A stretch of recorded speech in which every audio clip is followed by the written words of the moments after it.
بسم اللہ الرحمن الرحیم۔ قرآنی فیصلے ہماری بصیرت کے مطابق۔ مضامین سابقہ جلد پنجم 7واں باب۔ حصہ دوم۔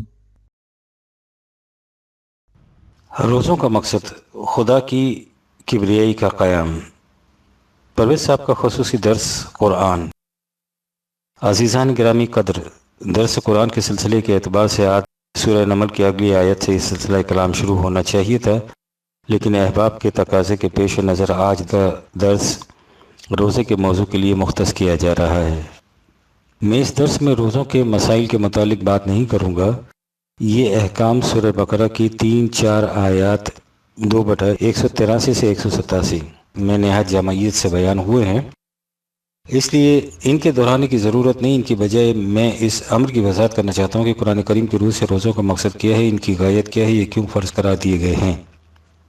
قرآن کریم کی ایک خصوصیت، بلکہ جہاں تک میری نگاہ کام کرتی ہے، اس کی انفرادیت یہ بھی ہے کہ یہ جب کوئی حکم دیتا ہے تو اس کے ساتھ اس کی وضاحت بھی کر دیتا ہے کہ یہ حکم کیوں دیا گیا ہے، اس کی غرض و غایت کیا ہے، اس پر عمل پیرا ہونے کا نتیجہ کیا ہوگا۔ مثلا اس قسم کی آیت آپ کو کئی ایک مقامات پر ملیں گی۔ وَأَنزَلَ اللَّهُ عَلَيْكَ الْكِتَابَ وَالْحِكْمَةَ 4/113۔ اے رسول، اللہ نے تم پر کتاب اور حکمت نازل کی ہے۔ کتاب کے معنی احکام یا قوانین کی ہیں، اور حکمت سے مراد ان احکام و قوانین کی غرض و غایت ہے۔ یہ دونوں منزل من اللہ ہیں۔ احکام کے سلسلے میں یہ انداز عظیم حکمت بالغہ پر مبنی ہے۔ اگر کسی کو کوئی حکم دیا جائے لیکن اس کی غرض و غایت نہ بتائی جائے، یعنی اسے یہ نہ بتایا جائے کہ اسے وہ حکم کیوں دیا جا رہا ہے، تو وہ اس کی تعمیل توغن و کرہن کرے گا، بطیبِ خاطر نہیں کرے گا۔ مستبد حکومتیں اسی طرح احکام صادر اور نافذ کرتی ہیں، لوگ ان پر بامر مجبوری عمل پیرا ہوتے ہیں اور اسی لیے ان سے گریز کی راہیں تراشتے اور فرار کے طریقے سوچتے رہتے ہیں۔ اگر انہیں بتا دیا جائے کہ ان احکام کی اطاعت سے انہیں کیا حاصل ہوگا، اس میں خود ان کے کیا کیا فوائد مضمر ہیں، تو وہ ان پر دل و دماغ کی کامل رضامندی سے عمل پیرا ہوں گے اور ان سے منحرف ہونے کا خیال تک بھی دل میں نہ لائیں گے۔ کتاب کے ساتھ حکمت کی وضاحت کی پہلی مصلحت یہ ہے۔ دوسری یہ کہ آپ کو بتا دیا جائے کہ اس حکم کی تعمیل کا نتیجہ یہ ہوگا کہ آپ قدم قدم پر اس کا جائزہ لیتے جائیں گے کہ اس حکم کی صحیح معنوں میں تعمیل ہو رہی ہے یا نہیں۔ اگر اس حکم کی غایت نہ بتائی جائے تو آپ اس پر بلا سوچے سمجھے میکینیکل طور پر عمل کرتے رہیں گے اور کبھی یہ نہیں دیکھ سکیں گے کہ اس حکم کی تعمیل صحیح طور پر ہو رہی ہے یا نہیں ہو رہی۔ اور اگر آپ نے اپنے ذہن میں فرض کر لیا کہ اس کا نتیجہ یہ برآمد ہوگا تو آپ بڑی غلط فہمی میں مبتلا رہیں گے اور ہو سکتا ہے کہ آپ کی ساری محنت رائے گاں چلی جائے۔ مثال کے طور پر یوں سمجھیے کہ ڈاکٹر مریض کے لیے ایک دوائی تجویز کرتا ہے اور کہتا ہے کہ دوائی دینے کے بعد مریض کا ٹیمپریچر لیتے جائیں، ہر گھنٹے کے بعد کم از کم 1 ڈگری بخار کم ہو جائے گا۔ آپ مریض کو دوا پلاتے ہیں اور ڈاکٹر کی ہدایت کے مطابق اس کا ٹیمپریچر بھی لیتے ہیں۔ اگر بخار کم ہو رہا ہے تو آپ کو اطمینان ہوگا اور آپ علاج جاری رکھیں گے، لیکن اگر آپ دیکھیں کہ بخار کم نہیں ہو رہا تو آپ کو اثر نو جائزہ لینا ہوگا، یا مرض کی تشخیص صحیح نہیں ہوئی، یا دوائی ٹھیک نہیں ملی، اور یا اس کے استعمال میں آپ سے کوئی غلطی ہوئی ہے۔ یہ نہیں ہوگا کہ ڈاکٹر کے کہنے کے مطابق نتیجہ برآمد نہ ہو اور آپ بدستور دوائی لیتے چلے جائیں۔ اگر آپ ایسا کرتے ہیں تو اس کا جو نتیجہ نکل سکتا ہے ظاہر ہے۔ اللہ تعالیٰ نے جہاں کوئی حکم دیا ہے اس کے ساتھ ہی یہ بھی بتا دیا ہے کہ اس پہ عمل پیرا ہونے سے نتیجہ کیا نکلے گا۔ اگر اس کا وہ نتیجہ برآمد نہیں ہوتا تو آپ کو رک کر سوچنا ہوگا کہ اس حکم کی تعمیل میں آپ سے کیا غلطی ہو گئی ہے۔ اس سے نہ صرف یہ کہ آپ کی محنت رائے گاں نہیں جائے گی، بلکہ اس حکم کی غلط تعمیل کے نقصانات سے بھی آپ محفوظ رہ جائیں گے۔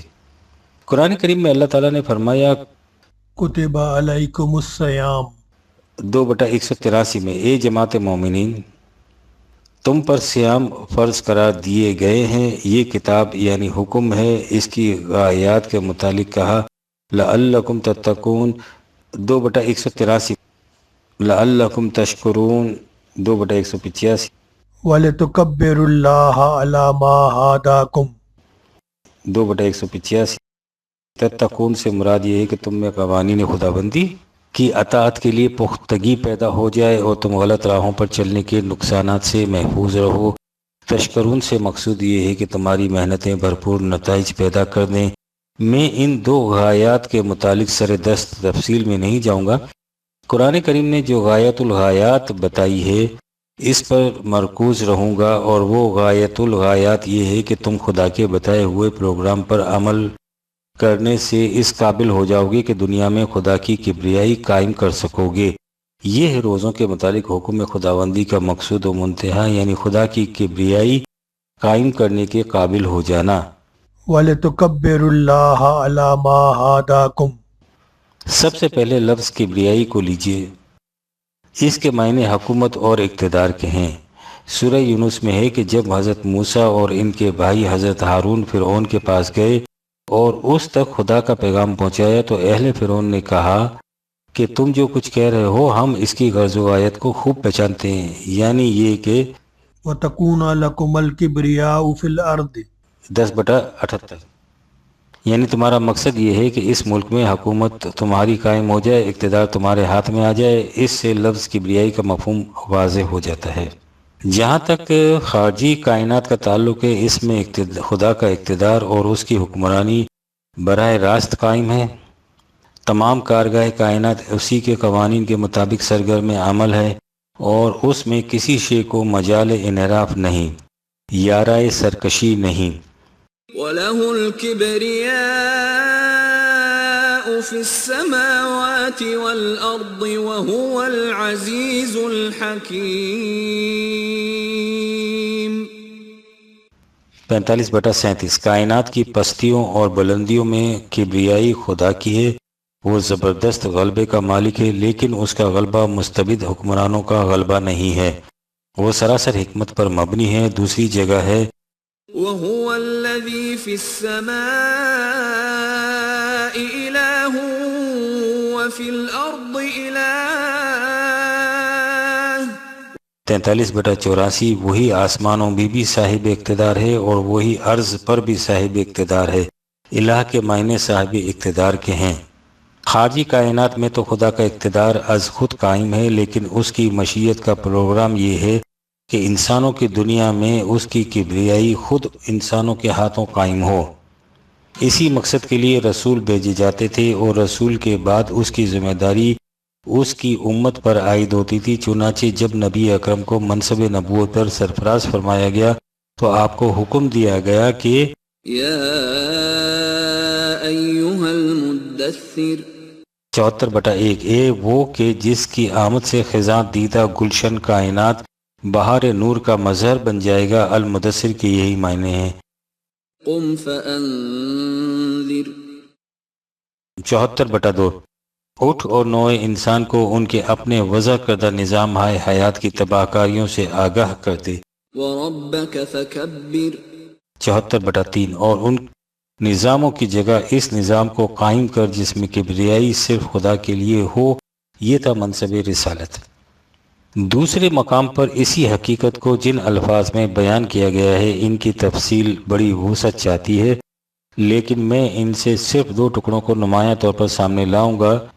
ولم يكن له شريك في الملك حکومت صرف اس کے لیے مختص ہے، اس میں کوئی دوسرا شریک نہیں ہو سکتا، اور اس کے آگے ہے وكبره تكبيرا 17/111 لہٰذا تم اس کی کبریائی قائم کرو۔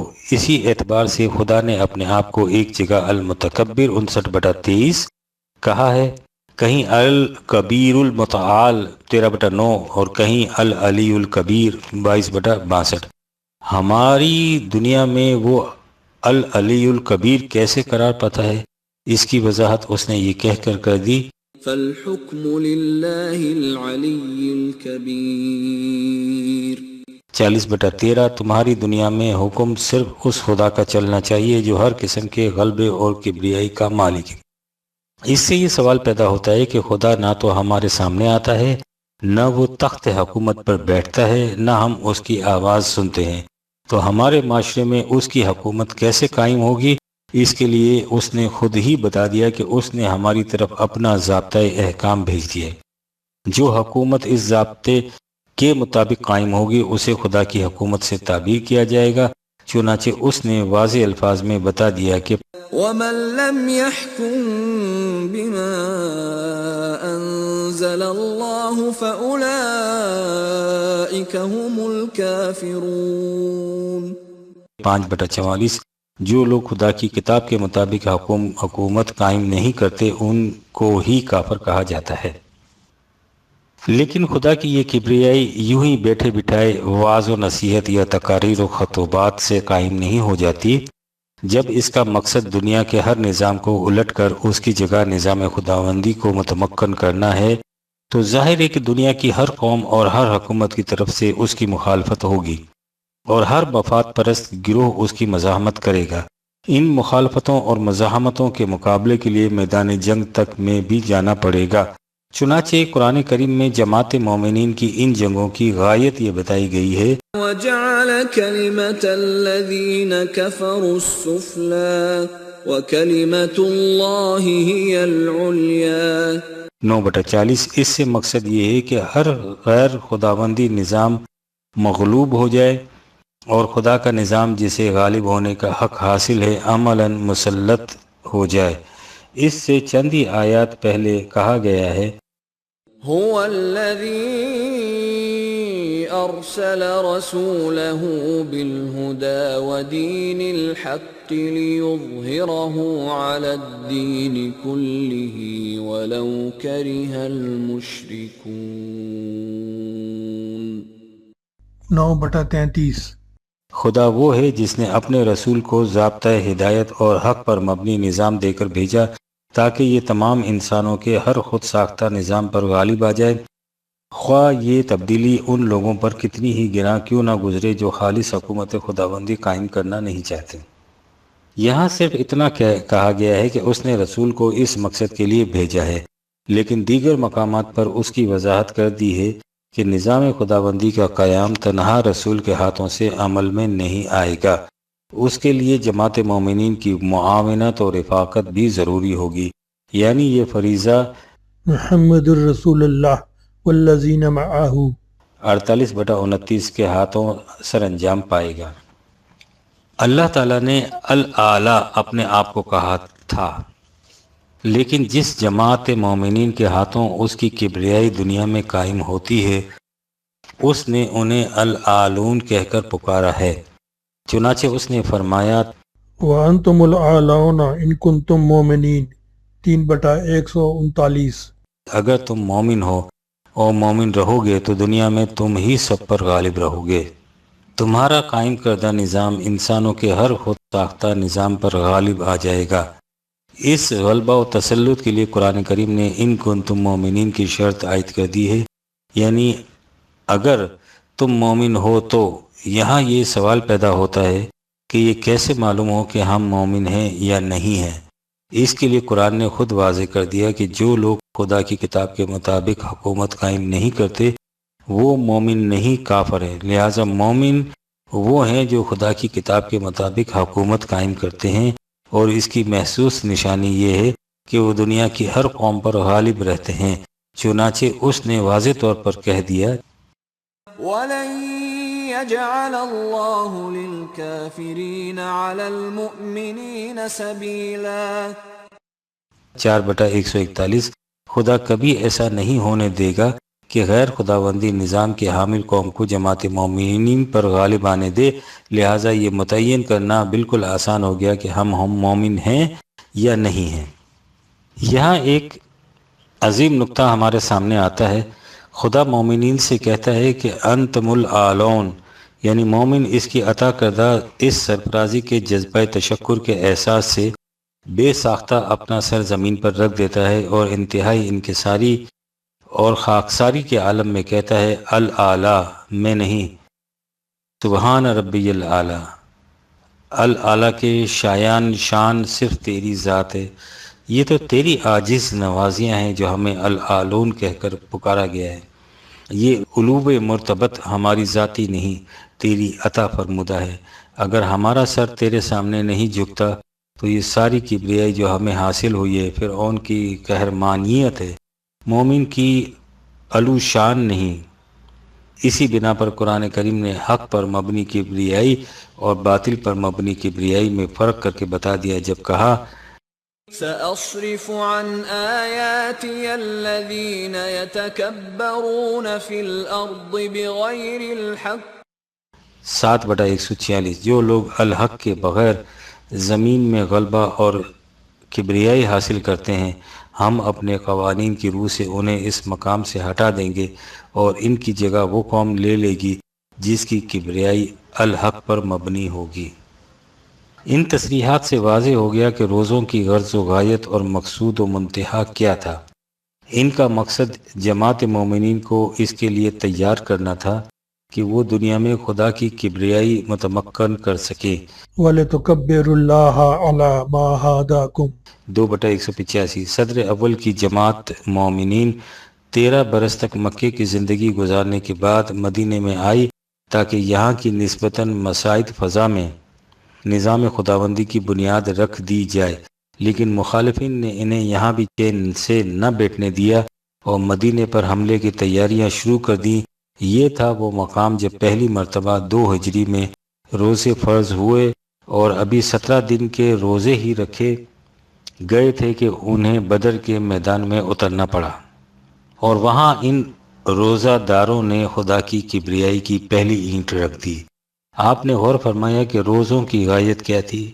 وَلِتُكَبِّرُوا اللَّهَ عَلَى مَا هَدَاكُمْ 2/185 خدا کے پروگرام کے مطابق ملک میں اس کی کبریائی قائم کرنا۔ اس زمانے میں مستقل فوج اسٹینڈنگ آرمی ہنوز وجود میں نہیں آئی تھی۔ قرآن مجید نے تمام مومنین کو مجاہدین فوج کے سپاہی قرار دیا۔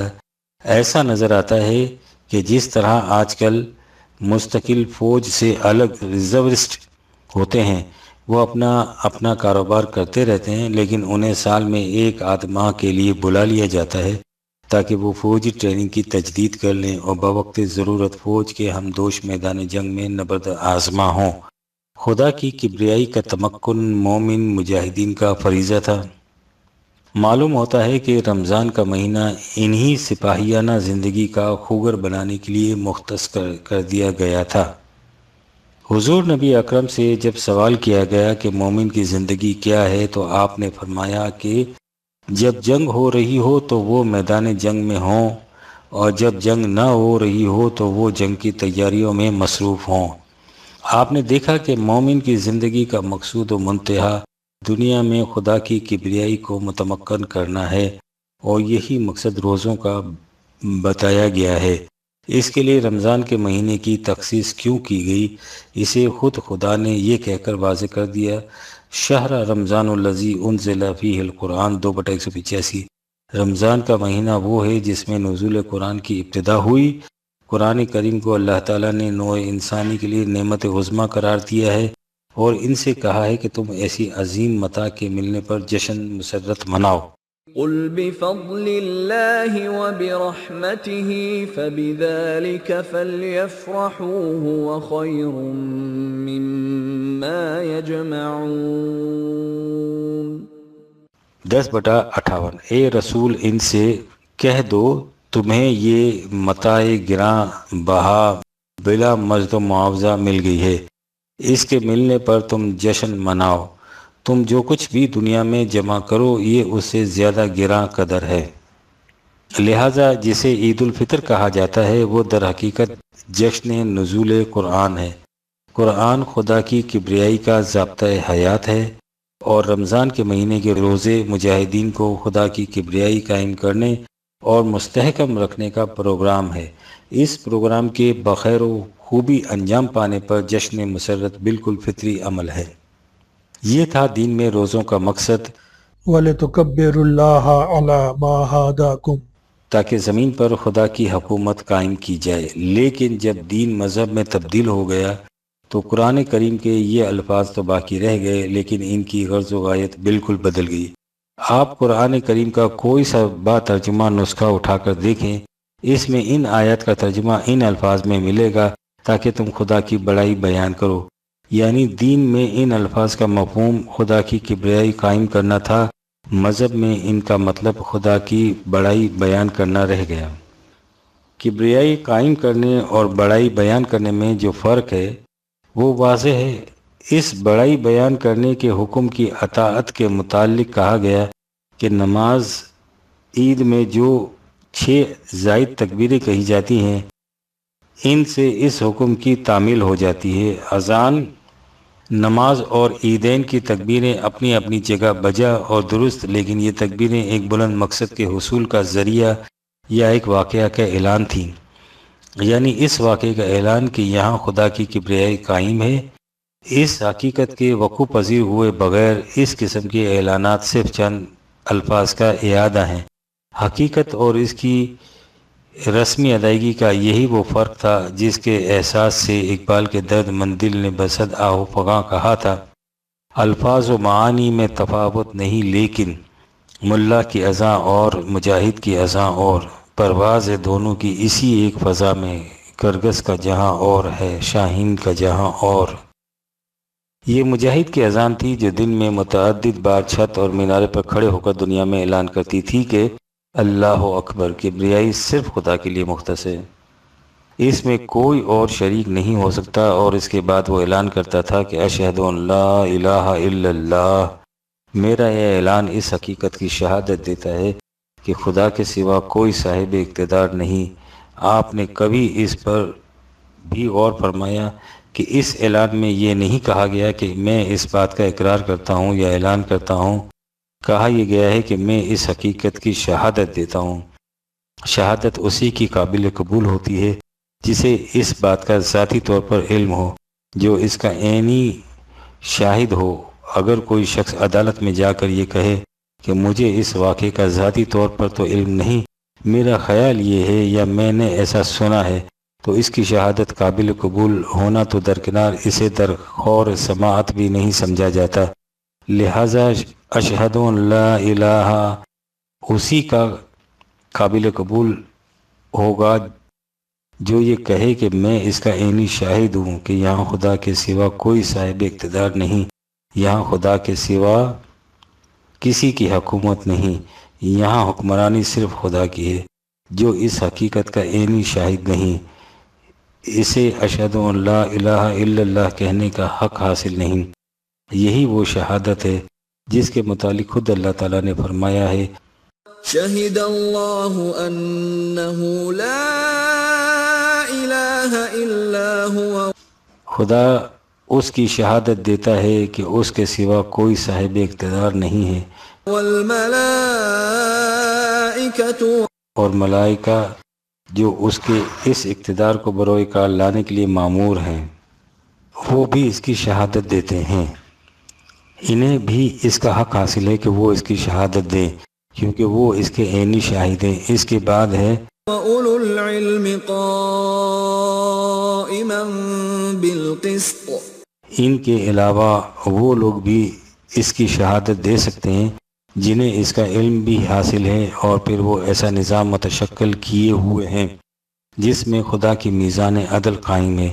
یہ وہ لوگ ہیں جو اپنے ذاتی علم اور مشاہدے کی بنا پر یہ کہہ سکتے ہیں کہ لا الہ الا هو العزیز الحکیم 3/17، خدا کے سوا کوئی صاحب اقتدار نہیں اور اس کا اقتدار تنہا قوت پر نہیں بلکہ قوت کے ساتھ حکمت پر مبنی ہے۔ آپ نے غور فرمایا کہ قرآن کریم کی روح سے اللہ اکبر کہنے کا حق کسے حاصل ہے؟ رمضان کے روزے جماعت مومنین کو اس قابل بنا دینے کے لیے تھے کہ وہ ملک میں خدا کی کبریائی قائم کریں اور پھر ساری دنیا کے سامنے اس کی شہادت دے سکیں۔ یہ ہے عزیزان من میری قرآنی بصیرت کے مطابق صیام کی غرض و غایت اور رمضان کا مقصود و منتہا، صلاۃ و دیگر ارکان کا مقاصد پر نگاہ بازگشت۔ طلوع اسلام بابت 1979 جون میں جو میرا مقالہ بعنوان دین اور مذہب میں کشمکش شائع ہوا تو اس سلسلے میں مجھے بہت سے استفسارات موصول ہوئے ہیں۔ انہیں دیکھ کر مجھے خوشی ہوئی کہ اب ملک میں ایسی فضا عام ہو رہی ہے جس میں دین سے متعلق بنیادی مسائل سے اس قدر دلچسپی لی جا رہی ہے۔ ان استفسارات میں بعض نکات ایسے ہیں جن کی وضاحت ضروری ہوتی ہے۔ یہ وضاحت بعض مثالوں کی روح سے زیادہ آسانی سے سمجھ میں آئے گی۔ قرآن کریم کی یہ آیت بڑی مشہور ہے اور اسے اکثر و بیشتر دہرایا جاتا ہے۔ ان الصلاة تنہى عن الفحشاء والمنکر 29/45۔ عام طور پر اس کا ترجمہ کیا جاتا ہے بے شک نماز برائیوں سے اور بے حیائیوں سے روک دیتی ہے۔ لغت کی روح سے فحشا کے معنی بخل اور خود غرضی کے بھی ہیں، اور منکر کے معنی عقل خود بی کی فریب کاریوں کے۔ لہٰذا اس آیت کا مفہوم یہ بھی ہوگا کہ یہ یقینی بات ہے کہ الصلاۃ خود غرضیوں اور فریب کاریوں سے روک دیتی ہے۔ مفہوم یہ ہو یا وہ ہو، اس آیت میں حتمی اور یقینی طور پر کہا گیا ہے کہ الصلاۃ کا لازمی اور فطری نتیجہ یہ ہے کہ اول تو پورے کا پورا معاشرہ ورنہ کم از کم مصلی نمازی ہر قسم کی برائیوں، بے حیائیوں، خود غرضیوں اور فریب کاریوں سے رک جاتا ہے۔ اس سے ایسی حرکات سرزد ہی نہیں ہو سکتی۔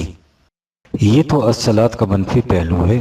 مثبت پہلو کے لیے اس حقیقت پر غور کیجیے کہ جب نماز کے لیے بلایا جاتا ہے یعنی اذان دی جاتی ہے تو بآواز بلند کہا جاتا ہے حی علی الصلاۃ، آؤ صلاۃ کی طرف، اور اگلے ہی سانس میں اس کی تشریح یہ کہہ کر دی جاتی ہے کہ حی علی الفلاح، آؤ کامیابیوں اور کامرانیوں کی طرف۔ یہ اعلان در حقیقت قرآن مجید کی ان آیات کا مخفف یا ملخص ہے جن میں کہا گیا ہے قد افلح المؤمنون الذين هم في صلاتهم خاشعون اور والذين هم على صلواتهم يحافظون 23/1، 2 اور 9، یعنی یہ حقیقت ہے کہ مومنین جو صلاۃ کی پابندی کرتے ہیں وہ بڑی کامیاب زندگی بسر کرتے ہیں، انہیں ہر قسم کی فلاح و بہبود حاصل ہوتی ہے، ان کی کھیتیاں پروان چڑھتی ہیں۔ فلاح کے یہی معنی ہیں۔ ان آیات اور انہی جیسی متعدد دیگر آیات سے یہ واضح ہو جاتا ہے کہ الصلاۃ کا یقینی نتیجہ یہ ہوگا کہ معاشرہ ہر قسم کی برائیوں، بے حیائیوں، فریب کاریوں سے پاک اور صاف ہو جائے گا اور اسے فلاح و بہبود حاصل ہوگی۔ اجتماعی معاشرے سے قطع نظر کم از کم اتنا تو یقینی ہے کہ نمازیوں کی سیرت اس قسم کی تمام برائیوں سے پاک اور صاف ہوگی اور انہیں ہر قسم کی فلاح و بہبود حاصل ہوگی۔ سوال یہ ہے کہ کیا ہماری نمازیں یہ نتیجہ پیدا کر رہی ہیں؟ یعنی جو لوگ نماز پڑھتے ہیں کیا ان کی زندگی واقعی ایسی ہوتی ہے؟ اس کا جواب ہم سے نہیں، خود اس امام یا خطیب سے مانگی جو نماز کے ہر اجتماع میں نمازیوں سے پکار کے کہتا ہے کہ ہم میں برائیاں اور بے حیائیاں عام ہو رہی ہیں، ہم میں سیرت کی پاکیزگی اور کردار کی بلندی نہیں رہی، اگر ہم ان فحشا و منکرات سے باز نہ آئے تو ہم پر خدا کا عذاب نازل ہو جائے گا۔ اس کے معنی یہ ہیں کہ ان نمازیوں کی نماز انہیں فحشا و منکر سے نہیں روکتی، اس کے لیے انہیں الگ واعظ اور نصیحت کرنی پڑتی ہے، اور یہ واعظ و نصیحت بھی اکثر و بیشتر بے نتیجہ ثابت ہوتی ہے۔ جو کچھ اوپر کہا گیا ہے وہ ایک ایسی حقیقت ہے جو ہم میں سے ہر ایک کے سامنے ہے، یعنی خدا تعالیٰ کا ارشاد ہے الصلاۃ فحشا اور منکر سے روکتی ہے اور فلاح و بہبود کی ضامن ہوتی ہے۔ جو نمازیں ہم پڑھتے ہیں وہ یہ نتائج پیدا نہیں کرتی۔ اس سے انسان لامحالہ اس نتیجے پر پہنچتا ہے کہ یا تو معاذ اللہ خدا کا یہ وعدہ بالکل دعویٰ غلط ہے کہ صلاۃ فحشا و منکر سے روکتی ہے، اور یا جو کچھ ہم صلاۃ کے نام سے کرتے ہیں وہ صلاۃ نہیں جسے خدا نے متعین فرمایا ہے۔ اسلام کے متعلق ہم ساری دنیا میں اعلان کرتے ہیں کہ یہ سائنٹیفک نظام میں زندگی دین ہے۔ سائنٹیفک کے معنی یہ ہوتے ہیں کہ اگر یوں کرو گے تو اس کا لازمی نتیجہ یہ نکلے گا۔ اگر ہائیڈروجن اور آکسیجن کو ایک خاص تناسب کے ساتھ ملایا جائے تو اس سے پانی بن جائے گا۔ اگر پانی کو آگ پر رکھو گے تو ایک خاص درجہ حرارت پر پہنچ کر کھولنے لگ جائے گا اور بھاپ بن کر اڑ جائے گا۔ اگر تندرست بیج کو مناسب زمین میں بو کر قاعدے کے مطابق پانی، روشنی اور حرارت کا انتظام کرو گے تو اس سے یقیناً کھیتی اگے گی۔ اللہ تعالیٰ نے دین کے ہر حکم کے سلسلے میں کہا ہے کہ اس پر عمل کرو گے تو اس کا لازمی نتیجہ یہ ہوگا سائنس کی زبان میں یوں کہا جائے گا کہ خدا کا ہر حکم ایک فارمولہ ہوتا ہے جسے عمل میں لانے سے متعین نتیجہ برآمد ہو جاتا ہے۔ چنانچہ اس نے کہا کہ اگر صلاۃ کے فارمولے پر عمل کرو گے تو اس کا لازمی نتیجہ فحشا و منکر کا انسداد اور فلاح و بہبود کا ضامن ہوتا ہے۔ اب اس مثال کو آگے بڑھائیں۔ بخار کے ایک مریض کے متعلق ڈاکٹر کی تشخیص یہ ہے کہ اسے ٹائیفائڈ ہے۔ اس کے لیے وہ دوائی کے کیپسولز تجویز کرتا ہے اور کہتا ہے کہ 6 گھنٹے بعد ایک کیپسول دیتے چلے جاؤ۔ اول تو 24 گھنٹے کے بعد ورنہ زیادہ سے زیادہ 36 گھنٹے کے بعد بخار نارمل ہو جائے گا۔ ڈاکٹر کی ہدایت کے مطابق ٹھیک عمل کیا جاتا ہے، لیکن بخار ہے کہ نارمل تو ایک طرف کم ہونے کا بھی نام نہیں لیتا۔ اس سے آپ کس نتیجے پر پہنچتے ہیں؟ اس نتیجے پر کہ یا تو ڈاکٹر کی تشخیص غلط ہے یا جو علاج تجویز کیا گیا ہے وہ صحیح نہیں ہے، اور یہ کیپسول میں صحیح دوائی نہیں ہے۔ آپ کبھی یہ نہیں کرتے کہ بخار بدستور رہے اور آپ وہی کیپسولز دیتے چلے جائیں۔ آپ مرض کی دوبارہ تشخیص کراتے ہیں، مرض وہی تشخیص ہوتا ہے، لیکن پتہ ہی چلتا ہے کہ کیپسولز کی شکل و صورت تو اصلی جیسی تھی، لیکن ان میں دوائی جعلی تھی اور بعض بالکل خالی تھے۔ آپ کبھی ایسا نہیں کرتے کہ انہی سابقہ کیپسولز کو دہراتے چلے جائیں۔ آپ صحیح کیپسولز حاصل کرتے ہیں اور ان کے صحیح ہونے کا معیار یہ قرار دیتے ہیں کہ ان سے مقررہ مدت کے اندر بخار اتر جائے۔ لیکن ہماری حالت یہ کہ اللہ تعالیٰ نے ہمارے مرض کا سبب فحشا و منکر بتایا ہے، اس کا علاج الصلاۃ تجویز کیا اور حتمی طور پر کہا کہ اس سے فحشا و منکر کا سدباب ہو جائے گا اور تمہیں فلاح و بہبود حاصل ہو جائے گی۔ لیکن ہم جس عمل کو صلاۃ نماز کہہ کر اس پر اس شدمت سے کاربند ہوتے ہیں، اس سے یہ نتیجہ برآمد نہیں ہوتا، اس سے فحشا و منکر نہیں رک رہے۔ بائیں ہوا ہم ہیں کہ بجائے اس کے کہ کھڑے ہو کر سوچیں کہ غلطی کہاں ہے، اسی عمل کو دہرائے چلے جاتے ہیں۔ اتنا ہی نہیں، جب کہا جائے کہ معاشرے میں فحشا و منکر عام ہو رہے ہیں تو جواب دیا جاتا ہے کہ اس کی وجہ یہ ہے کہ لوگوں نے نماز پڑھنی چھوڑ دی۔ مسلمانوں کو چاہیے کہ زیادہ سے زیادہ تعداد میں نماز پڑھیں، یعنی کمی تعداد کی ہے، کیپسولز میں کوئی فرق نہیں ہے۔ لیکن جس خدا نے یہ کہا تھا کہ ان الصلاۃ تنہی عن الفحشاء والمنکر، اسی نے اس کے ساتھ ہی یہ بھی کہہ دیا تھا کہ واللہ یعلم ما تصنعون 29/45، جو کچھ تم مصنوعی طور پر کرتے ہو، رسمی طور پر کرتے ہو، میکانیکی طور پر کرتے ہو اور مطمئن ہو جاتے ہو کہ ہم نے فریضہ صلاۃ ادا کر دیا ہے، اللہ اس سے خوب واقف ہے۔ وہ جانتا ہے کہ مصنوعی کیپسول سے مرض کا علاج نہیں ہو سکتا، اس سے تو بلکہ موت واقع ہو جاتی ہے۔ چنانچہ اس نے یہاں تک کہہ دیا کہ فَوَيْلٌ لِّلْمُصَلِّينَ، ان نمازیوں کے لیے تباہی ہے۔ الذين هم عن صلاتهم ساهون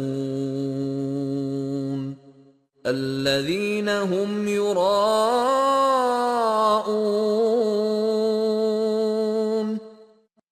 107/4 اور 6، جو صلاۃ کے مقصد کو تو فراموش کر دیتے ہیں اور اس کی مرئی و محسوس حرکات کو صلاۃ سمجھ کر مطمئن ہو جاتے ہیں کہ ہم نے منشاء خداوندی کو پورا کر دیا۔ میں اس بحث میں نہیں پڑھنا چاہتا کہ الصلاۃ کی شکل و صورت کس قسم کی ہونی چاہیے، اس کی تفاصیل و جزیات کیا ہونی چاہیے۔ میں صرف یہ کہنا چاہتا ہوں کہ جس صلاۃ کا عملی نتیجہ تنہا عن الفحشاء والمنکر ہوگا، وہ صلاۃ منشاء خداوندی کے مطابق ہوگی۔ جس سے یہ نتیجہ مرتب نہیں ہوتا، وہ ما تصنعون کے زمرے میں آتی ہے۔ ہمارے ہاں ایک جدید فرقہ اہل قرآن نے نماز کے اوقات اور دیگر جزیات میں تبدیلیاں کی، لیکن ان سے کون سا قرآنی مقصد حاصل ہو گیا؟ یاد رکھیے، جن کیپسول سے شفا نہ ہوتی ہو انہیں 3 بار دیجیے یا 6 بار، اس سے کچھ فرق نہیں پڑے گا۔ دیکھنے کی چیز یہ ہے کہ جو دوائی کیپسولز کے اندر ہے وہ اصلی ہے یا نہیں ہے، اور اس کے پرکھنے کا پیمانہ یہ ہے کہ اس سے وہ نتیجہ برآمد ہوتا ہے یا نہیں جسے خدا نے خود متعین کیا ہے۔ آپ کو شکایت ہے کہ لوگ نماز نہیں پڑھتے، لیکن آپ نے کبھی سوچا بھی ہے کہ ایسا کیوں ہے؟ یہ اس لیے ہے کہ وہ دیکھتے ہیں کہ جس نماز کی طرف آپ دعوت دیتے ہیں اس سے فحشاء و منکر کا سدباب نہیں ہوتا۔ نمازیوں کی سیرت اور ان کا کردار ان کا بیان ثبوت ہوتا ہے۔ آپ ایسی صلاۃ کا نظام قائم کیجئے جس سے فحشاء و منکر کا سدباب ہو اور فلاح و بہبود کی فراوانیاں میسر ہوں۔ پھر دیکھیے کہ لوگ کس طرح فوج در فوج اس کی طرف آتے ہیں۔ 110/2، جس دوائی سے مریض کو آرام آتا ہو وہ اس کے استعمال سے کبھی کوتاہی نہیں کرے گا۔ وہ تو اس کے وقت پر آوازیں دے دے کر دوائی مانگے گا۔ اس کے جواب میں مذہبی پیشوائیت کی طرف سے کہا جاتا ہے کہ یہ تو خدا کے احکام ہیں جن کی بلا چونچرا تعمیل ہر مسلمان کا فریضہ ہے۔ ان کے متعلق اس قسم کے سوالات اٹھانے ہی نہیں چاہیے، ایسا کرنا ایمان کی کمزوری ہے۔ یہ درست ہے کہ یہ خدا کے احکام ہیں جن کی تعمیل ضروری ہے، لیکن مشکل یہ ہے کہ مذہب کے خدا کے تصور اور دین کے خدا کے تصور میں زمین آسمان کا فرق ہے۔ مذہب میں خدا کا تصور ایک ڈکٹیٹر کا سا ہوتا ہے، وہ جو جی میں آئے حکم دیتا ہے، نہ اس کی کوئی علت بتاتا ہے نہ غایت، بس اتنا کہتا ہے کہ تمہیں یہ حکم ماننا ہوگا، جو نہیں مانے گا اس کی کھال ادھیڑ دی جائے گی۔ اس کے برعکس دین قرآن کا خدا ہے جو ایک ناصح مشفق کی طرح نوع انسان سے کہتا ہے کہ تمہارے ہاں اس قسم کی خرابیاں پیدا ہو گئی ہیں، ان کے ازالے کی یہ تدبیر ہے، اس کے مطابق عمل کرو گے تو اس سے تمہارا بھلا ہوگا، یعنی یہ خرابیاں دور ہو جائیں گی، ایسا نہ کرو گے تو تمہارا نقصان ہوگا۔ اب دیکھیے قرآن کریم میں احکام خداوندی کے ساتھ کہا جاتا ہے کہ لعلکم، تم ایسا کرو تاکہ اس کا یہ نتیجہ نکلے، فلکم خیر لکم ان کنتم مومنین 7/85۔ اس میں تمہارا اپنا ہی بھلا ہے۔ جامع طور پر ان الفاظ میں ان احسنتم احسنتم لانفسکم وان اسأتم فلها 17/7، اگر تم اچھے کام کرو گے تو اس کا فائدہ تمہاری اپنی ذات کو پہنچے گا، اور اگر برے کام کرو گے تو اس کا خمیازہ بھی تم ہی بھگتو گے۔ اس سے خدا کا کچھ نہیں بگڑے گا، حتیٰ کہ وقال موسى إن تكفروا أنتم ومن في الأرض جميعا فإن الله لغني حميد 14/8، اگر تم اور تمہارے ساتھ تمام ساکنان ارض کفر اختیار کر لیں تو اس سے خدا کا کوئی نقصان نہیں ہوگا، وہ تمہارے کفر و ایمان سے مستغنا ہے۔ خدا کے احکام کی تعمیل ایسے ہی ہے جیسے بلا تمثیل ڈاکٹر کی ہدایت کی پابندی، اور اللہ تعالیٰ نے بھی اپنے احکام و ارشادات کو ہدایت سے تعبیر کیا ہے۔ لہٰذا جب حکم دینے والے خدا نے کہہ دیا کہ اگر تم اس کی تعمیل کرو گے تو اس کا نتیجہ تمہارے لیے منفعت بخش ہوگا، تو جب اس کے احکام کی تعمیل کے منفعت بخش نتائج سامنے آئیں گے تو دنیا لپک کر ان کی طرف آئے گی۔ یہی ہے وہ حقیقت جسے قرآن نے ان الفاظ میں بیان کیا ہے، اذا جاء نصر الله والفتح ورأيت الناس يدخلون في دين الله افواجا 110/1 اور 2، جب تمہارے ایمان اور اعمال کے نتیجے میں خدا کی نصرت تمہارے شامل حال ہوگی اور فتح و کامرانی تمہارے قدم چومے گی تو تم دیکھو گے کہ اقوام عالم کس طرح جوق در جوق دین خداوندی میں داخل ہوتی ہیں، اور اگر تمہارے رسمی اور مصنوعی اعمال یہ نتیجہ پیدا نہیں کریں گے تو پھر نہ تمہارے واعظ و تلقین سے لوگ احکام خداوندی کی پابندی کریں گے، نہ دنیا فوج در فوج حلقہ بگوش اسلام ہوگی۔ یہاں تک ہم نے صلاۃ کی بات کی تھی، اس کے بعد حج کی طرف آئیے جو ہمارا سب سے بڑا عالمگیر اجتماع ہے۔ اس اجتماع کے متعلق اللہ تعالیٰ نے ارشاد فرمایا کہ لوگوں کو اس میں شرکت کی دعوت دو، لِيَشْهَدُوا مَنَافِعَ لَهُمْ 22/28، تاکہ وہاں جا کر یہ اپنی منفعتوں کو اپنی آنکھوں سے دیکھ لیں۔ یہ بتائی گئی ہے حج کی غایت۔ اس اجتماع عظیم کا مقصد، بلکہ اگر غور سے دیکھیں تو بات اس سے بھی زیادہ اہم سامنے آتی ہے۔ آیت کے شروع میں کہا گیا ہے وَأَذِّن فِي النَّاسِ بِالْحَجِّ 22/27، تو لوگوں کو حج کے اجتماع میں شرکت کی دعوت دے۔ اس سے مترشح ہوتا ہے کہ منشاء خداوندی یہ تھا کہ اس اجتماع کا انصرام و اہتمام تو امت مسلمہ کی طرف سے ہو، لیکن اس میں دیگر اقوام عالم کے نمائندوں کو بھی مبصرین کی حیثیت سے دعوت شرکت دی جائے، تاکہ وہ اس امر کا مشاہدہ کریں کہ نظام خداوندی عالمگیر انسانیت کی منفعت کے لیے کیا کچھ کر رہا ہے۔ بہرحال اگر اسے اس طرح پھیلا کر نہیں بلکہ سمٹا کر بھی دیکھا جائے تو اتنا بالکل واضح ہے کہ اس سے مقصد یہ ہے کہ لوگ اپنی آنکھوں سے دیکھیں کہ ان کی منفعت کے لیے کیا کچھ کیا جا رہا ہے۔ سوال یہ ہے کہ کیا حج کے اجتماع میں یہ نظر آتا ہے کہ عالم انسانیت نہیں تو کم از کم امت مسلمہ کی منفعت کے لیے کیا کچھ ہو رہا ہے؟ اس کا جواب ہر حاجی دے سکتا ہے۔ وہ محض اپنی عقیدت مندی سے اس فریضے کو رسمی طور پر ادا کر کے چلا آتا ہے، اسے وہاں منافع لہم کی کوئی بات نظر نہیں آتی۔ قرآن کریم نے لیشہدوا منافع لہم کہا ہے۔ ظاہر ہے کہ مشاہدہ کوئی نظری یا محض ایک اعتقادی شے نہیں ہوا کرتا، ایسا تو منفعتوں کے مرئی اور محسوس طور پر سامنے آنے کے لیے کہا جائے گا۔ اس سے واضح ہے کہ ہمارے موجودہ حج سے بھی وہ مقصد حاصل نہیں ہو رہا جسے اللہ تعالیٰ نے اس کی غایت بتایا ہے۔ ہم ہر سال بڑے فخر سے اعلان کرتے ہیں کہ امسال اتنے لاکھ حاجیوں نے اس فریضے کو ادا کیا، لیکن اس پر کبھی غور نہیں کرتے کہ اس کا جو مقصد اللہ تعالیٰ نے بتایا تھا کیا وہ بھی حاصل ہوا؟ اگر نہیں ہوا تو یہ بھی صلاۃ کی طرح محض ایک رسمی عمل بن کر رہ گیا ہے۔ یہ 10 لاکھ کی بجائے 50 لاکھ پر بھی مشتمل ہو جائے تو بھی ایک رسم کی ادائیگی ہوگا منشاء خداوندی کے مطابق، تو وہ صحیح ہوگا جس میں عالمگیر انسانیت یا برسبیل تنزل امت مجتمع کی منفعت مشہود طور پر سامنے آ جائے۔ اسلام کا تیسرا رکن صوم ہے، جسے روزہ کہا جاتا ہے۔ اللہ تعالیٰ نے اس فریضے کی ادائیگی کا نتیجہ یہ بتایا ہے کہ وَلِتُكَبِّرُوا اللَّهَ عَلَى مَا هَدَاكُمْ 2/185، تاکہ تم اس رہنمائی کی روح سے جسے اللہ نے عطا کیا ہے اس کی کبریائی کو دنیا میں ثبت کر سکو۔ کبریائی کے معنی ہے غلبہ، حکومت، اقتدار مطلق وغیرہ۔ قرآن کریم میں ہے وَلَهُ الْكِبْرِيَاءُ فِي السَّمَاوَاتِ وَالْأَرْضِ وَهُوَ الْعَزِيزُ الْحَكِيمُ 45/37، خارجی کائنات اور انسانی دنیا میں کبریائی اسی کو حاصل ہے، وہی صاحب غلبہ ہے اور اس کا غلبہ حکمت پر مبنی ہے، دھاندلی پر نہیں۔ خارجی کائنات میں اس کی کبریائی از خود قائم ہے، لیکن انسانی دنیا میں یہ کبریائی انسانوں کے ہاتھوں سے قائم ہوگی۔ چنانچہ نبی اکرم صلی اللہ علیہ وسلم کو حکم دیا گیا کہ وَرَبَّكَ فَكَبِّرْ 74/3، اٹھو قم اور دنیا میں خدا کی کبریائی قائم کرو۔ خدا کی کبریائی قائم ہونے کا عملی مفہوم کیا ہے؟ اس کی وضاحت یہ کہہ کر دی فَالْحُكْمُ لِلَّهِ الْعَلِيِّ الْكَبِيرِ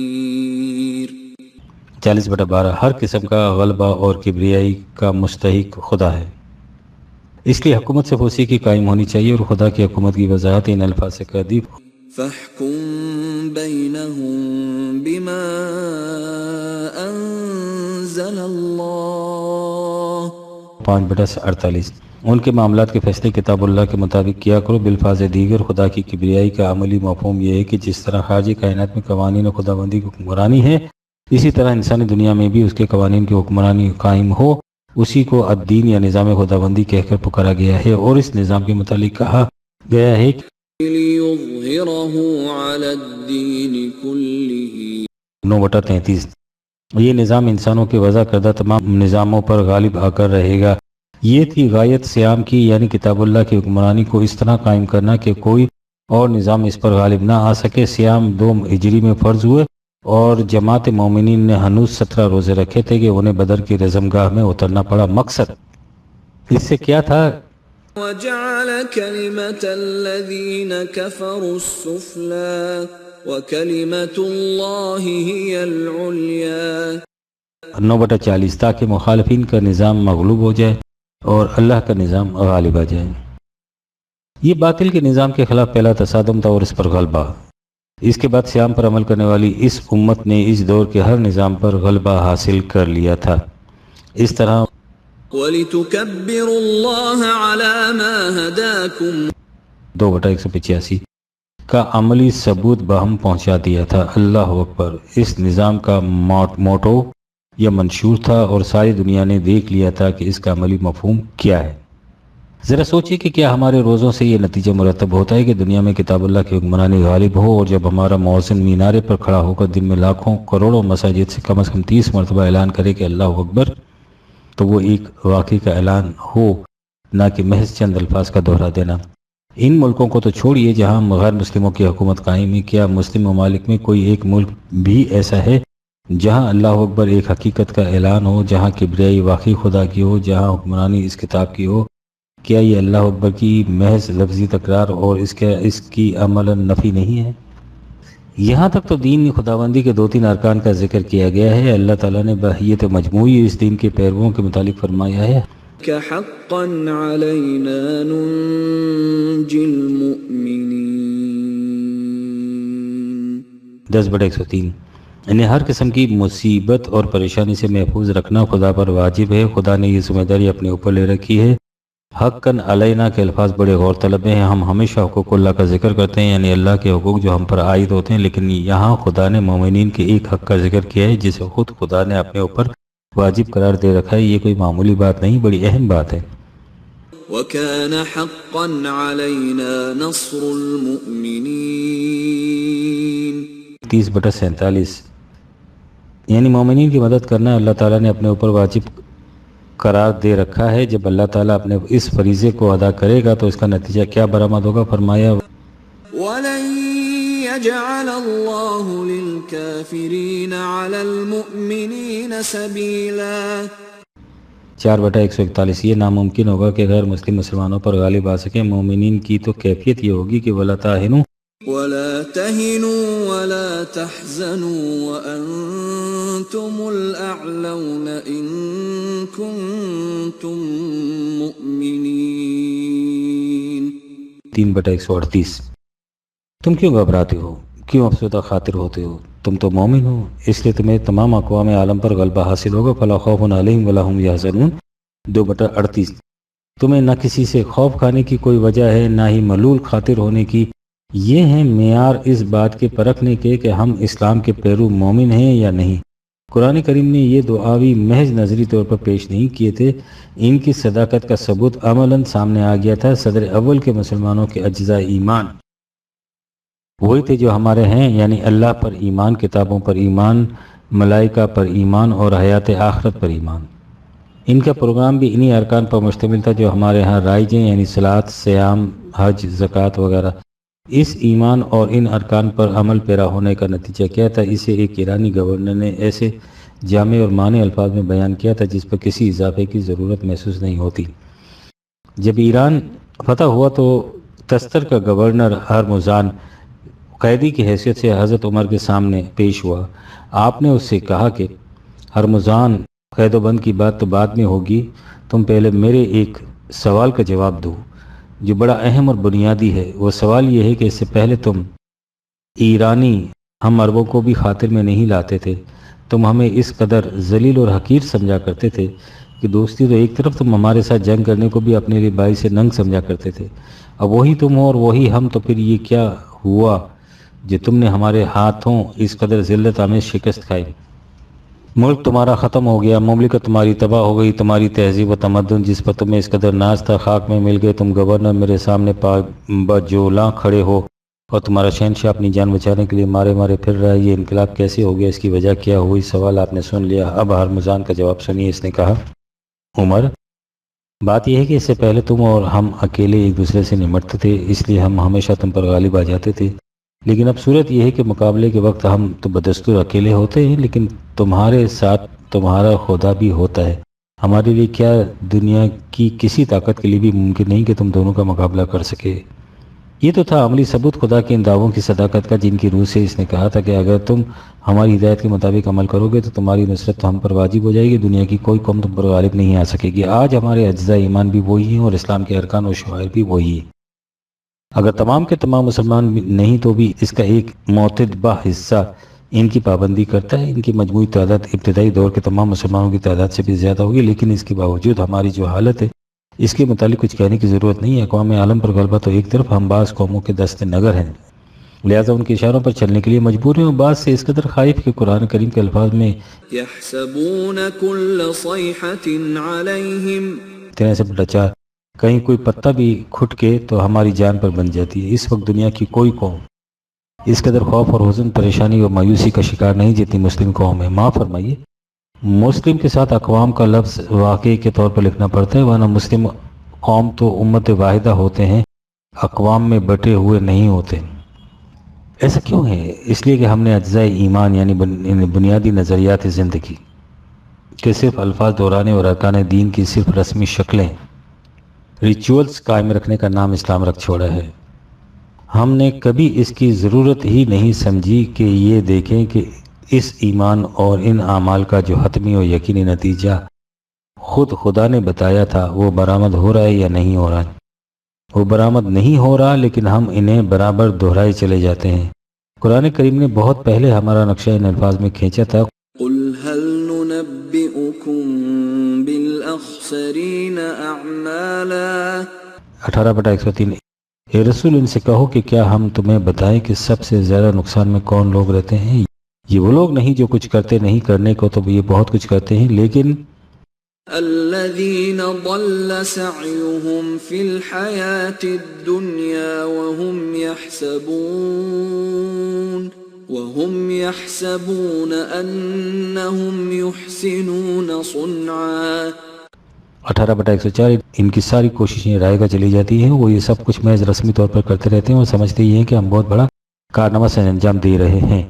وہ کبھی نہیں سوچتے کہ ہمارے ان کاموں کا کوئی نتیجہ مرتب نہیں ہو رہا، لہذا اس کا یہ حابطت اعمالہم ان کا تمام کیا کرایا رائے گا چلا جاتا ہے، وہ عبث اور بیکار ہوتا ہے، اس قدر عبث اور بیکار کے فلا نقيم لهم يوم القيامة وزنا 18/105۔ اس جنس قاصد کے تولنے کے لیے میزان تک کھڑی کرنے کی بھی ضرورت محسوس نہیں ہوتی۔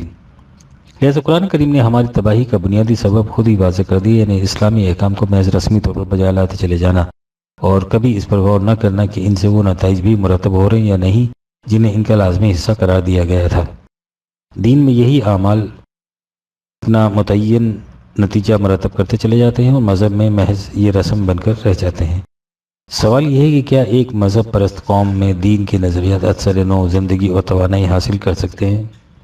علامہ اقبال نے اپنے خطبات میں اس موضوع پر بڑی عمیق، فکر انگیز اور عبرت آموز بحث کی ہے۔ وہ پہلے کہتے ہیں کہ اس قسم کی قوم کے مذہبی پیشوا اس دور کے درخشندہ داستان ہے جس میں دین کے اعمال نتیجہ خیز ہوتے تھے، دھرا کر قوم کو سہانے خوابوں میں سلائے رکھتے ہیں، لیکن یاد رکھیں قوموں کے زوال کا علاج ان کے ماضی کی تاریخ کے جھوٹے احترام اور اس کے مصنوعی احیا سے نہیں ہو سکتا۔ اس کے بعد انہوں نے ایک ایسی بات کہی ہے جو ہر صاحب فکر و احساس کے لیے نہایت گہرے غور و تدبر کی متقاضی ہے۔ اس کی اہمیت کے پیش نظر میں اسے ان کے اصل الفاظ میں درج کرنا ضروری سمجھتا ہوں۔ The verdict of history, as a modern writer has happily put it, is that worn out ideas have never risen to power among a people who have worn them out. Page 144. یعنی اصل حاضر کی ایک مصنف نے ایک ایسی پتے کی بات کہی کہ تاریخ کا فیصلہ ہے کہ جن نظریات و تصورات کو کسی قوم نے فرسودہ کر دیا ہو وہ اس قوم میں پھر سے توانائی حاصل نہیں کر سکتے۔ یہ کون سی قومیں ہیں جن کی طرف اس دیداور مصنف نے اشارہ کیا ہے؟ یہ وہی قومیں ہیں جو دین کو مذہب میں تبدیل کر دیتی ہیں۔ دین کے بنیادی نظریات و تصورات بے پناہ قوتوں کے حامل ہوتے ہیں اور ان پر عمل پیرا ہونے والی قوم میں ان قوتوں کا اس طرح مظاہرہ ہوتا ہے کہ ساری دنیا اس کا مشاہدہ کرتی ہے۔ اس لیے اس قوم کے اخلاف ان نظریات کے الفاظ کو دہراتے رہتے اور دین کے ارکان پر محض رسمی طور پر عمل پیرا رہتے ہیں۔ اس سے یہ نظریات اپنی توانائی کھو دیتے ہیں اور چلے ہوئے کارتوس بن کر رہ جاتے ہیں۔ دیدہ ور بالفاظ دیگر کہتا ہے کہ تاریخ کا فیصلہ ہے کہ مذہب پرست اقوام میں دین کا احیا نہیں ہو سکتا، اور تاریخ اس کی شہادت دیتی ہے۔ قرآن کریم بتاتا ہے کہ اللہ تعالیٰ نے دنیا کی ہر قوم کی طرف اپنے رسول بھیجے۔ ہوتا یہ ہے کہ ایک رسول آتا اور اپنی قوم کو زندگی بخش نظریات دیتا اور ان پر عمل پیرا ہونے کا طریق بتاتا ہے۔ وہ ان کے مطابق عمل کرتے تو زندگی کی سرفرازی اور خوشگواری ان کے قدم چومتی۔ اسے دین یا نظام خداوندی کہا جاتا ہے۔ اس نظام میں نہ تو انسانوں کی حکمرانی کے لیے کوئی گنجائش ہوتی ہے، نہ سرمایہ داری کے لیے، اور نہ ہی اس میں مذہبی پیشوایت کا عمل دخل ہوتا ہے۔ اس میں اطاعت صرف احکام خداوندی کی ہوتی ہے۔ وہ رسول چلا جاتا ہے تو طاغوتی قوتیں پھر سے سر اٹھاتی ہیں اور مذہبی پیشوایت ان کی سرخیل ہوتی ہے۔ ان کی ٹیکنیک یہ ہوتی ہے کہ وہ دین کے نظریات کو لفاظ اور اس کے ارکان کی شکل و صورت فارم بدستور قائم رکھتی ہیں، لیکن ان کے معنی اور مفہوم اکثر بدل دیتی ہے۔ مفہوم کے بدلنے میں بنیادی حربہ یہ استعمال کیا جاتا ہے کہ ان نظریات اور اعمال کو ان کے نتائج سے پرکھنے کا تصور ختم کر دیا جاتا ہے اور انہیں رسمی طور پر ادا کیے جانے کو مقصد قرار دے دیا جاتا ہے۔ اکثر و بیشتر رسول کی عطا کردہ وحی کے الفاظ میں بھی تحریف کر دی جاتی ہے یا آمیزت، اس طرح دین مذہب میں بدل جاتا ہے۔ اس کے بعد ایک اور رسول آتا ہے، دین کے حقیقی نظریات اور ان کے عوامل ان کے سامنے پیش کرتا ہے۔ مذہبی پیشوائیت اچھی طرح جانتی ہے کہ یہ مذہب کو دین میں تبدیل کر دینے کی کوشش ہے، لہٰذا اس کی طرف سے اس دعوت کی سخت مخالفت ہوتی ہے۔ وہ اس رسول سے کہتے ہیں کہ آپ کون سی ایسی بات لے کر آئے ہیں جو ہمارے پاس پہلے سے موجود نہیں ہے۔ ہم خدا کو مانتے ہیں، اس کے رسول کو مانتے ہیں، وحی کو مانتے ہیں، آخرت کو مانتے ہیں، تم بھی انہی پر ایمان لانے کے لیے کہتے ہو۔ ہم خدا کی پرستش کرتے ہیں، یہی تعلیم تم دیتے ہو، پھر ہمیں کیا پڑی ہے کہ ہم اپنی اس روش کو چھوڑ کر ہمارے اسلاف سے مسلسل چلی آ رہی ہے، تمہارے پیچھے لگ جائیں۔ اس رسول اور اس کی قوم میں یہ کشمکش جاری رہتی ہے۔ ان میں سے بعض سعادت مند افراد جو دین اور مذہب کے فرق کو پہچان لیتے ہیں، اس رسول کی دعوت کو قبول کر لیتے ہیں۔ اکثر و بیشتر ایسا ہوتا ہے کہ یہ رسول اپنی اس مختصر سی جماعت کو اپنے ساتھ لے کر کسی ایسے مقام کی طرف ہجرت کر جاتا ہے جو نظام خداوندی کے قیام کے لیے زیادہ سازگار ہوتی ہے۔ اس طرح وہاں دین متشکل ہو جاتا ہے، اور جب وہ رسول چلا جاتا ہے تو اس قوم کی بھی وہی حالت ہو جاتی ہے، یعنی ان پر بھی مذہب مسلط ہو جاتا ہے۔ اس تبدیل و تحول کے بین مثال حضور نبی اکرم کی دعوت ہے۔ حضور کے مخاطب قریش بھی تھے، اور جو کسی مذہب کے پیرو نہیں تھے وہ بھی تھے، اور یہودی نصرانی اور کسی حد تک مجوس بھی، جن کے ہاں دین کی جگہ مذہب رائج تھا۔ انہیں قرآن اہل کتاب کہہ کر پکارتا ہے۔ حضور کی دعوت کی مخالفت تو ان سب کی طرف سے ہوئی تھی، لیکن اس مخالفت کے اسباب و وجوہ مختلف تھے۔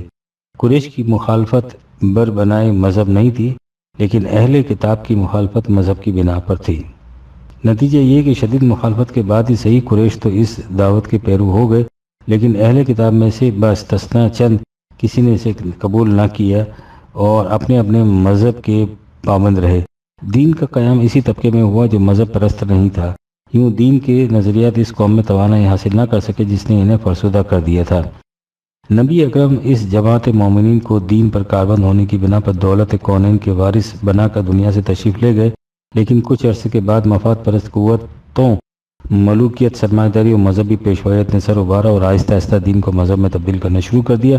اس طرح دین کے آثار مدھم پڑتے چلے گئے اور مذہب کی گرفت محکم سے محکم تر ہوتی چلی گئی، کیونکہ اس کی پشت پر ملوکیت اور سرمایہ داری کی تائید اور قوت تھی۔ صدر اول کی چند لمحات کو چھوڑ کر ہماری ساری تاریخ مذہب کی تاریخ ہے، اور جس جدوجہد کو اسلامی کے اگر پکڑا جاتا ہے وہ در حقیقت مذہب کی گرفت کو محکم کرنے کی کوشش ہے۔ یہ کیفیت آج تک چلی آ رہی ہے۔ رسول اللہ صلی اللہ علیہ وسلم کے بعد کسی رسول نے آنا نہیں تھا، کیونکہ حضور پر سلسلہ نبوت ختم ہو چکا ہے۔ سلسلہ نبوت کو جاری رکھنے کی ضرورت بھی نہیں تھی۔ دین کا ضابطہ اپنی مکمل اور غیر متبدل شکل میں خدا کی کتاب کے اندر محفوظ ہے اور تمام اقوام عالم کے لیے یکساں آئین حیات ہے۔ جو قوم چاہے اسے اختیار کر کے اس کی زندگی بخش نتائج سے متمتع ہو سکتی ہے، یعنی جو قوم چاہے اس کے ہاں دین کا احیاء ہو سکتا ہے، اس لیے اجرائے نبوت کی ضرورت نہیں رہی تھی۔ ہم نے اوپر کہا ہے کہ کسی مذہب پرست قوم میں دین کا احیاء نہیں ہو سکتا، تاریخ اس کی شہادت دیتی ہے۔ ہندو مت کے متعلق تو کہا نہیں جا سکتا کہ اس کی عمر کتنی ہے، اس کے پیرو اسے ازلی قرار دیتے ہیں، اس کی عمر کتنی ہی ہو، ان کے ہاں دین کا احیاء نہیں ہو سکا۔ چین اور جاپان کے مذاہب کی بھی یہی کیفیت ہے۔ بدھ مت اور جین مت ان سے کم عمر ہیں، لیکن ہیں یہ بھی قدیم مذاہب، ان میں بھی کہیں زندگی کے نمود نظر نہیں آتی۔ سامی مذاہب میں یہودیت قدیم اور عیسائیت اس سے عمر میں کم ہے، لیکن ان کے ہاں بھی دین کا احیاء نہیں ہوا۔ قدیم مذاہب میں سے اکثر زمانے کے تقاضوں کی تاب نہ لا کر مٹ چکے ہیں، باقی ایڑیاں رگڑ رگڑ کر قبروں کی جانب گھسٹتے چلے جا رہے ہیں۔ انہیں پھر سے زندگی اور توانائی نصیب نہیں ہو سکی۔ یوں تاریخ کا یہ فیصلہ ایک حقیقت بن کر ہمارے سامنے آ جاتا ہے کہ جن نظریات اور تصورات کو کسی قوم نے فرسودہ کر دیا ہو وہ اس قوم میں پھر سے توانائی حاصل نہیں کر سکتے۔ مذاہب عالم میں اسلام کی عمر سب سے کم ہے، لیکن تاریخ کے مذکورہ بالا فیصلہ کا اس پر بھی یکساں اطلاق ہو رہا ہے۔ اس مذہب کے پیرووں یعنی ہم مسلمانوں کو زندگی کی وہ سرفرازیاں نصیب ہی نہیں ہوئیں جن کا مظاہرہ دین کے اتباع کے زمانے میں ہوا تھا۔ جیسا کہ کہا جا چکا ہے، ہماری طرف کسی نبی نے آنا نہیں تھا، دین کی طرف دعوت کا فریضہ جسے دعوت الی القرآن کہیے غیر نبی انسانوں کی طرف سے ادا ہونا تھا، لیکن جیسا کہ دیگر مذاہب کے سلسلے میں ہوا، جس نے بھی انہیں قرآن کی دعوت دی، مفاد پرست قوتوں نے اسے کچل کر رکھ دیا۔ یہ ہماری تاریخ کا بڑا درد انگیز اور المناک باب ہے، لیکن اس کی تفصیل میں جانے کا یہ مقام نہیں۔ علامہ اقبال نے احیاء دین کی ایک اسکیم سوچی، یعنی انہوں نے سوچا کہ ایک ایسا خطہ زمین حاصل کیا جائے جہاں مذہب کی حکمرانی نہ ہو، اس خطہ زمین میں قرآنی نظام نافذ کر دیا جائے اور اس طرح دین کا احیاء عمل میں آ جائے۔ غور سے دیکھیں تو یہ اسکیم زمانہ حاضرہ کے احوال اور ظروف کی روشنی میں ہندی مسلمانوں کے لیے ہجرت کے مترادف تھی۔ قائد اعظم کی کوششوں نے اس خطہ زمین کے حصول کو ممکن بنا دیا۔ آپ علامہ اقبال قائد اعظم کے ارشادات پر غور کیجئے۔ وہ بار بار کہتے تھے کہ پاکستان میں قرآنی نظام قائم کیا جائے گا، اس میں تھیوکریسی کو کسی صورت میں بھی روبہ عمل نہیں ہونے دیا جائے گا۔ لیکن ہماری بدقسمتی کہ ان کی عمروں نے ایفا نہ کیا اور پاکستان میں نتیجہ اس کے بالکل برعکس برآمد ہو گیا یا ہو رہا ہے۔ غیر منقسم ہندوستان میں اسلام ایک انفرادی مذہب کی حیثیت میں رائج تھا، یہاں وہی مذہب تھیوکریسی کی شکل اختیار کیے جا رہا ہے۔ خواستم پیکاں برارم درجگر نشتر شکست۔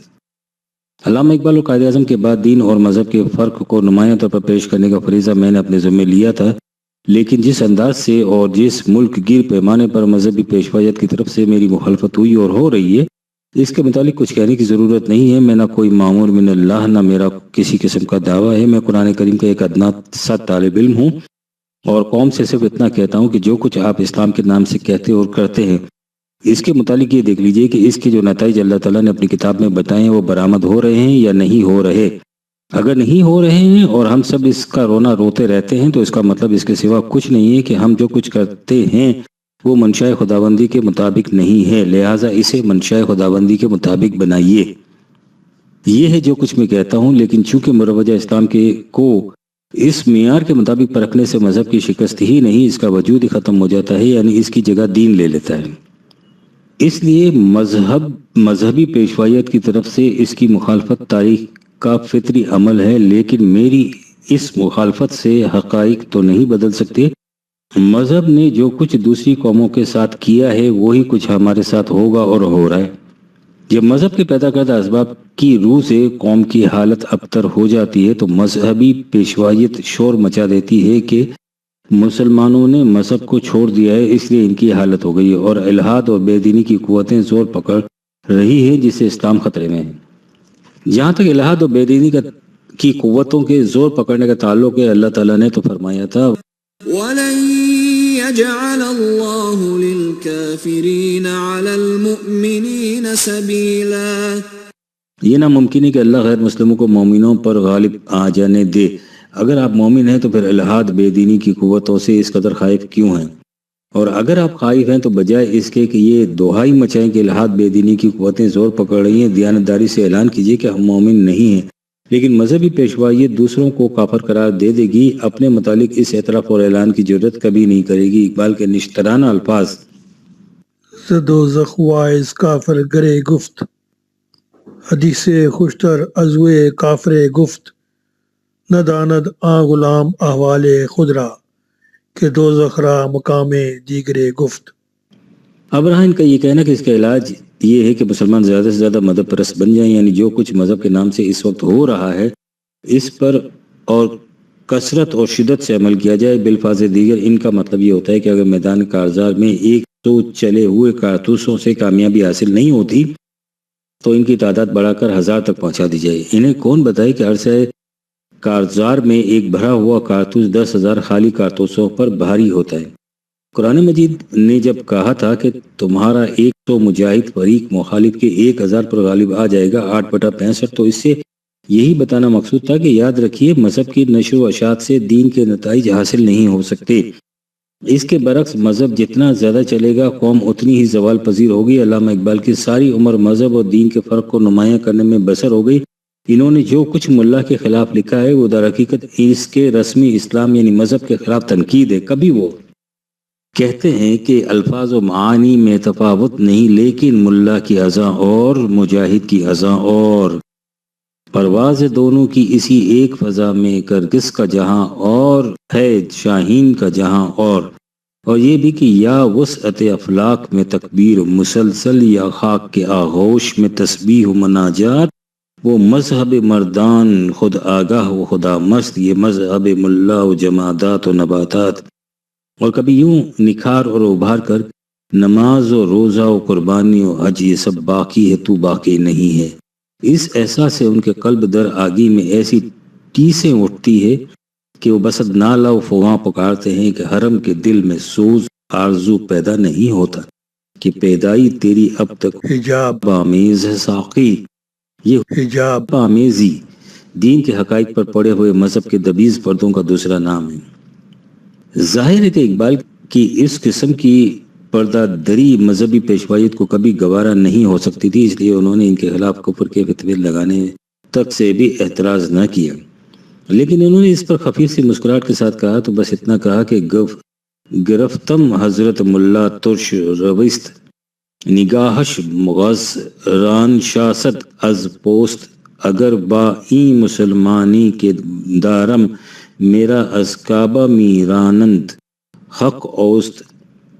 چونکہ تاریخ کا وہ فیصلہ جس کا حوالہ اوپر دیا گیا ہے وہ قرآن کریم میں بیان کردہ مذہب پرست اقوام کا عبرتناک انجام ان کے سامنے تھا، اس لیے وہ علی وجہ البصیرت اس نتیجے پر پہنچ گئے تھے کہ اسلام الدین کی شکل میں موجودہ مسلمانوں میں جن پر مذہبی پیشوایت اس بری طرح مسلط ہے زندہ نہیں ہو سکتا، اس لیے انہوں نے بسد حسرت و یاس لیکن اس کے ساتھ ہی دین کے مستقبل کے متعلق بہزار امید و یقین کہا کہ محفل ماں بے میں او بے ساقی است، ساز قرآن را نواہا باقی است، زخم ماں بے اثر افتد اگر آسماں وارد ہزاراں زخم در، حق اگر از پیش ماں بردار دش پیش قوم دیگرے بگزار دشت، از مسلمان دید تقلید و زن، ہر زمان جانم بلرزد در بدن، ترسم از روزے کے محرومش کنند، آتش خود بر دل دیگر زنند۔ اور یہ خود قرآن کی اس آیت کی ترجمانی ہے جس میں مسلمانوں کو متنبہ کیا گیا تھا وَإِن تَتَوَلَّوْا يَسْتَبْدِلْ قَوْمًا غَيْرَكُمْ ثُمَّ لَا يَكُونُوا أَمْثَالَكُمْ۔ 38 اور اگر تم نے قرآن سے روگردانی کی تو وہ تمہاری جگہ ایک اور قوم لے آئے گا جو تمہارے جیسی نہیں ہوگی۔ یہ وہ قوم ہوگی جس میں قرآن نظریات کے الفاظ دہرانے کا نام ایمان نہیں ہوگا، اس کے نزدیک ان نظریات کے نتائج کی صداقت پہ یقین محکم کا نام ایمان ہوگا۔ اس کے ہاں اسلام کے ارکان اور شعائر کی رسمی پابندی فریضہ خداوندی کی ادائیگی نہیں ہوگی، وہ قدم قدم پر رک رک کر دیکھے گی، سوچے گی اور اس کے امر کا جائزہ لے گی کہ ان سے وہ نتائج مرتب ہو رہے ہیں یا نہیں جن کا وعدہ خدا نے کر رکھا ہے۔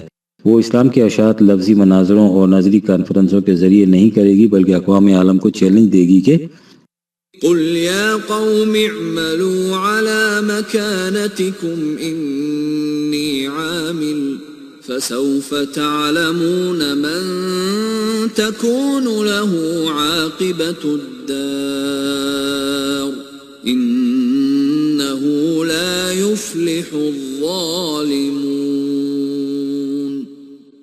6/136 تم اپنے پروگرام کے مطابق کام کرو، ہمیں اپنے نظام کو روبہ عمل لانے دو، نتائج خود بتا دیں گے کہ آخر الامر کامیابی کس کے حصے میں آتی ہے، اور اس بات کو تو ابھی سے سن رکھو کہ جس نظام کی بنیاد ظلم و استبداد پر ہوگی اسے کبھی کامیابی نصیب نہیں ہو سکے گی۔ اس عملی پروگرام کی روح سے یہ نظام انسانوں کے خود ساختہ نظاموں پر غالب آ جائے گا، خواہ وہ مذہب پرست طبقے کی مسالک ہوں اور خواہ لا مذہب اقوام کے نظام۔ جیسا کہ میں نے پہلے بھی کہا ہے، میری زندگی کا مشن بھی دین کا احیاء ہے۔ میری سوچ کا رخ کچھ اس طرف جاتا ہے کہ اللہ تعالیٰ نے جو فرمایا کہ وہ دین سے روگردانی کرنے والی قوم کی جگہ دوسری قوم لے آئے گا، تو اس سے بے ضرور ایسی قوم مقصود نہیں جو کسی دوسرے ملک سے اٹھے یا کسی دوسری نسل سے متعلق ہو۔ اصل سوال ملک اور نسب کا نہیں، ذہنیت کا ہے۔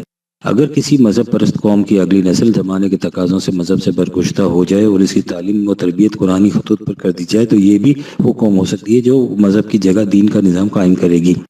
علامہ اقبال نے بھی اپنی توجہات کو شاہین بچوں پر مرکوز کر رکھا تھا، اور میں نے بھی اپنے پیغام کو اولین مخاطب اپنی قوم کے نوجوان تعلیم یافتہ طبقے کو قرار دے رکھا ہے۔